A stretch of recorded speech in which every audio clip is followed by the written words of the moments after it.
मुंडेंना पुन्हा मंत्रिमंडळामध्ये घ्यावं का हा निर्णय मुख्यमंत्री आणि अजित पवार यांनी घ्यावा। कृषी घोटाळा प्रकरणात धनंजय मुंडेंना दिलासा मिळाल्यानंतर भुजबळांची प्रतिक्रिया। महाराष्ट्रामध्ये 800 कोटींचा रुग्णवाहिका घोटाळा, संजय राऊत यांचा आरोप। घोटाळ्यातील अमित साळुंखे, श्रीकांत शिंदेंचा निकटवर्ती असल्याचा आरोप। अजित पवार विजय घाडगेंच्या भेटीसाठी रवाना। पुण्यामधल्या व्हीआयपी रेस्ट हाऊसमध्ये भेट होण्याची शक्यता। सूरज चव्हाण यांनी केलेल्या मारहाणीनंतर भेट घेणार। खडकवासला विधानसभा निवडणुकीवेळी वापरण्यात आलेल्या 2 ईव्हीएमची पडताळणी थांबवली। शरद पवारांच्या पक्षाचे उमेदवार सचिन दोडके यांचा आक्षेप।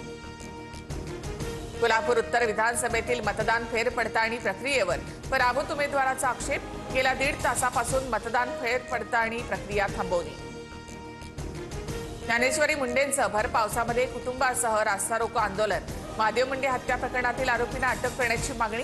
ग्रामस्थ सुद्धा आंदोलनामध्ये सामील। मुंबईमध्ये पहाटेपासून मुसळधार पाऊस। मुंबई, ठाणे, कल्याण, डोंबिवली, नवी मुंबई, पनवेलमध्ये पावसाचा जोर। मुंबई, ठाण्याला आज पावसाचा ऑरेंज अलर्ट। गडचिरोलीच्या भामरागडमधील पर्लकोटा नदीला पूर। पर्लकोटा नदीवरील पूल पाण्याखाली गेला। भामरागडचा जिल्हा मुख्यालयाशी संपर्क तुटला। विदर्भात चंद्रपूर, भंडारा, गोंदिया, गडचिरोली जिल्ह्याला रेड अलर्ट। चंद्रपूर आणि भंडाऱ्यामधील सर्व शाळा, महाविद्यालय यांना सुट्टी। आपत्ती व्यवस्थापन विभाग अलर्टवर।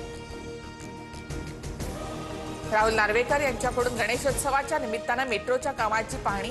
मूर्तीचं आगमन आणि विसर्जनात अडथळा येऊ नये याबाबत घेतला आढावा।